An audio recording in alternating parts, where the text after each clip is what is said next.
These are true stories about online dating that turned into a real threat. I was so optimistic as an 18-year-old. I met a guy on Tinder who was studying law and was a couple years older than me. He knew some mutual acquaintances, so I figured he was an alright dude. We talked for a while, and he really liked talking about tying me up, extreme bondage style. I'm pretty kinky too, so I was okay with it for the most part. Cut to me deciding to go over to his place to spend the night after a tournament I'd been at. It was a spur-of-the-moment plan, so I told my parents I was staying at a friend's. I forgot to tell my friends where I was going. He picked me up, so I didn't take a cab either, and I didn't know the exact location of his house. I just remember it was deep in this suburb. We go in, and I've had a long day, so I want to shower. At first, he wouldn't let me close the bathroom door. Then I insisted, and he told me it didn't have a lock, so he could come in whenever he wanted. I told him not to. But as soon as I got my clothes off, he barged in, hugged me, and tried to kiss me. I was really weirded out, asked him to leave, and he finally did. I showered and borrowed a shirt. I came back and lay down next to him, and we were talking when he said, "You don't know my address, right?" I told him I didn't. Then he paused for a second and said, in this really odd way, "So nobody knows where you are right now, except me." I was freaking out and tried to text my friend, but he took my phone and started kissing my face. So I just pretended to be really tired and said I wanted to sleep, that he could wake me up in a bit. I fell asleep. When he tried to wake me, I kept pretending to be asleep. I got out of there first thing in the morning. I swore to myself I'd never do this again, and I never have. That mutual acquaintance I'd trusted him over turned out to be a rapist. I was 14 when this happened. It was me, my brother, my grandma, and my baby cousin at home. My brother had invited some girl over and introduced her to us. She looked normal enough, but she seemed a little nervous.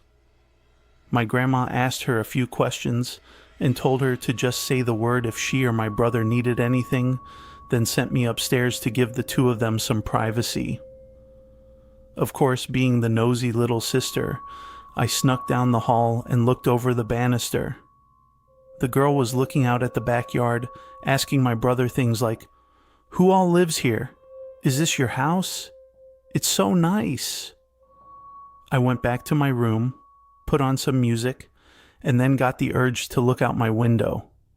There was a 2000 Chevy Impala parked in our driveway, the door wide open, and a man was carrying all of our electronics out of the house and loading them into the car. Then I heard loud talking downstairs. My brother said, "Please, you don't have to do this." The girl said, "Just let us leave, if you know what's best." I ran to my grandma to tell her what I saw, but she didn't get how serious it was and just laughed. I heard tires screech and watched the Impala speed off down the street. I called out to my brother, and he answered with this broken little, "Huh." I went downstairs and found him shaking his head in disbelief, staring at the spot where our TV used to be. The cops came. My grandma had called them. We found out later that my brother and the girl had met that same day, off a dating app. She set the whole robbery up. She was just the decoy, until her boyfriend showed up to clean us out. But here's the part that makes my blood run cold. The guy who robbed us held my brother at knife point and said that if he didn't cooperate, he'd come upstairs and stab all of us, as punishment for my brother getting in the way. Later that same day, a truck parked on the side of the house. Whoever was in it yelled something, threw a glass bottle down, and drove off. I don't know if it was the same man who robbed us, but it terrified me all the same. I'm just grateful nothing happened to my family. It goes to show, you can't trust everyone.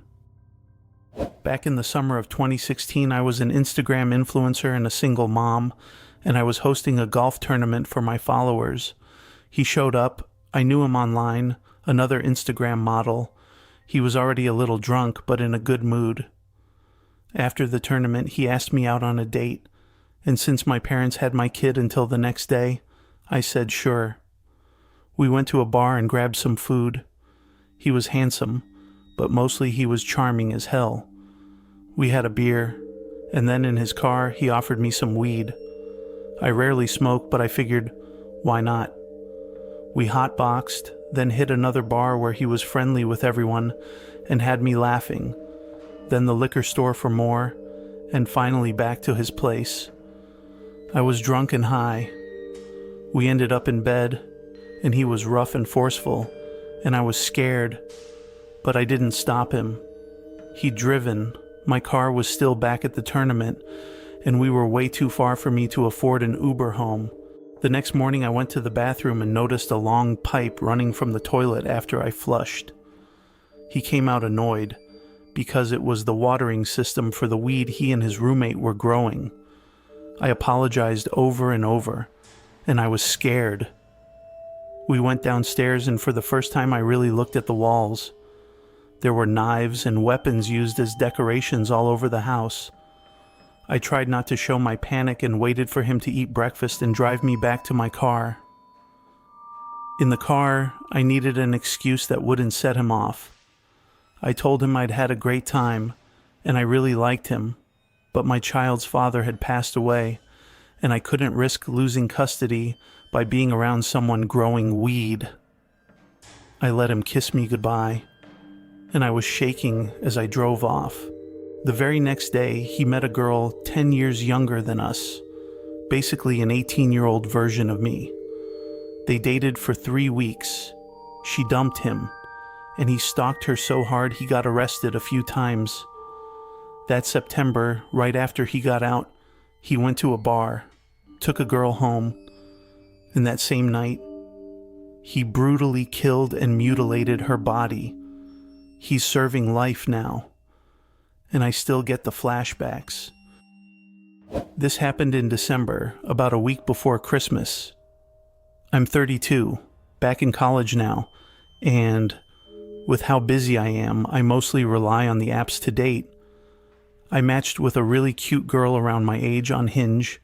We talked for a bit and set up a date at a bar and grill. She was even prettier in person, and we hit it off.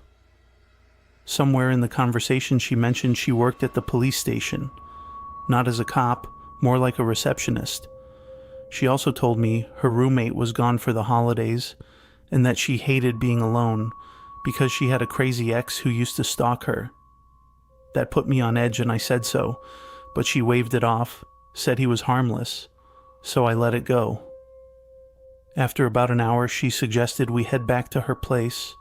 She insisted on driving, said I'd been drinking, and she saw too many DUIs at work. I'd had 2 gin and tonics and was fine, but she wouldn't budge. It was weird, but I didn't care. We got there and she just pushed the door open. She didn't unlock it, it was already open. That got to me because she just told me she had a stalker and her roommate was away. While she fed her cat, I noticed a bowl of cereal on the counter. I touched it and it was still warm, and the cereal wasn't soggy. I asked whose it was. She hesitated, then said she'd had a snack before the bar. It didn't add up, but she gave me a quick kiss and pulled me toward the bedroom. I went to close the curtains, and she told me to leave them open.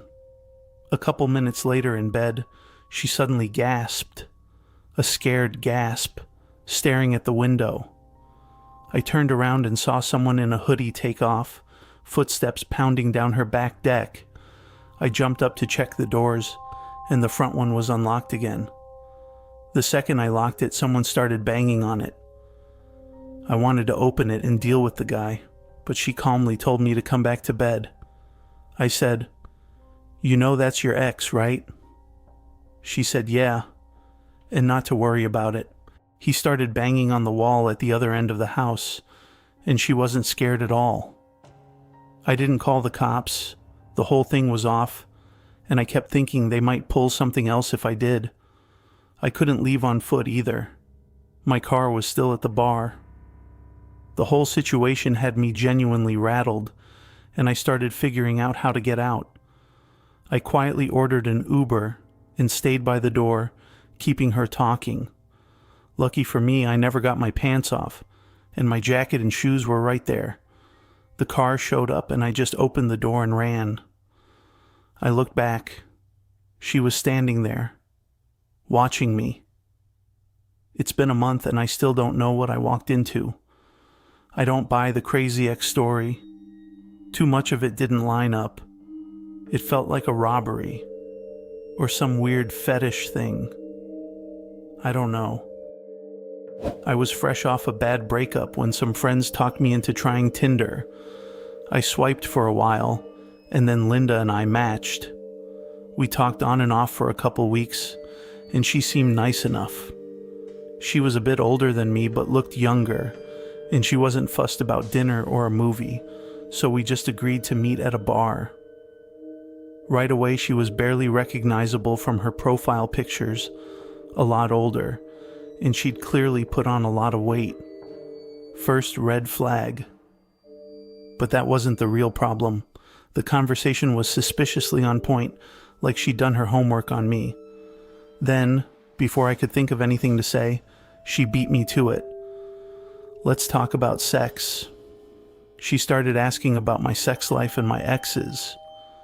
I wasn't comfortable, so I mostly just made stuff up. Then she told me something that made me sick to my stomach. She said she liked to torture and abuse people. Just for fun. One story in particular, she'd tricked a man into bed, and how shocked he was to lie down on a mattress full of thumbtacks. By now, I was gulping my drink and getting my excuses ready. Then she told me her last story. Just a week before meeting me, she'd matched with a man on Tinder and gotten him to take her back to his place. She said she came prepared with a bag of bondage tools in her car.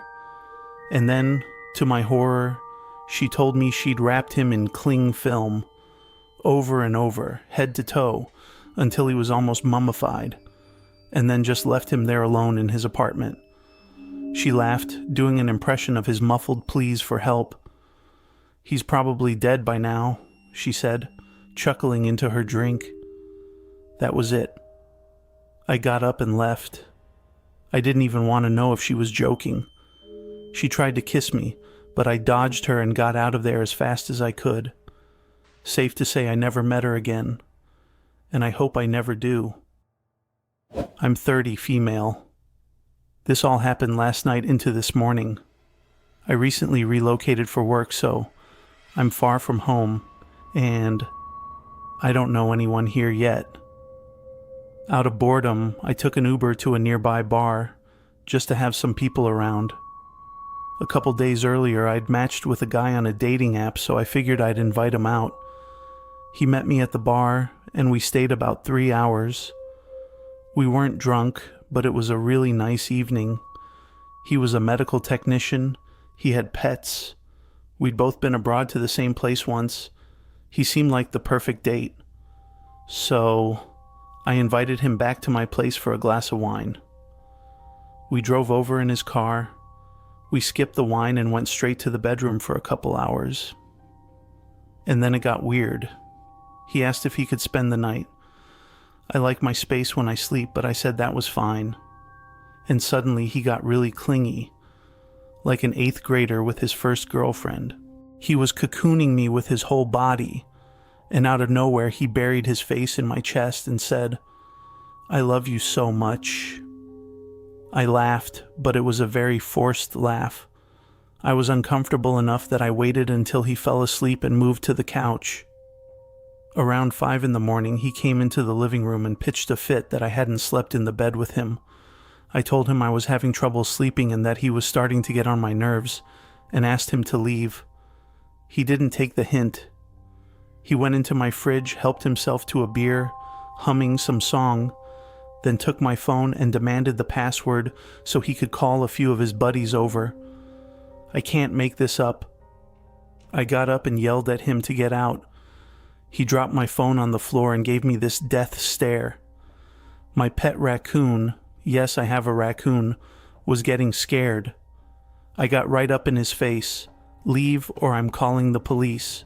He flew into a rage, saying if I called the cops, he'd go to jail and probably get extradited to another state. That's when I got really scared because I realized I had no idea who this guy actually was. He went into the bedroom and started digging through my underwear.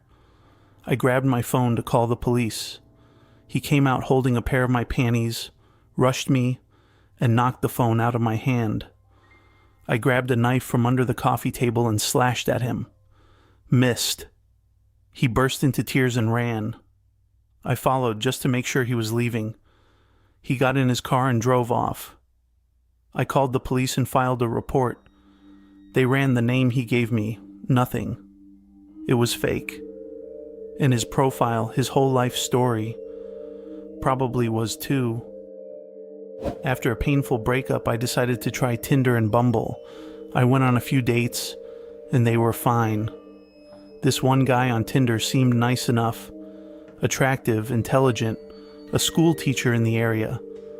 We talked for about 2 weeks before a date came up, but he said he'd recently been in a car accident and gotten a concussion, so he'd been told not to drive unnecessarily. As someone in the medical field, that checked out for me. We talked for about 2 months while he healed, and finally had our date. We had lunch at a place he picked. The food was good, but he was rude to the waitress, which put him in the negative. After lunch, he asked if I'd take a walk with him through a park, and I said yes. We drove there separately. We walked until we came to some swings. I love swings, so I made a beeline for them. There was no one else in the park. While I happily swung, he just stood there, watching me.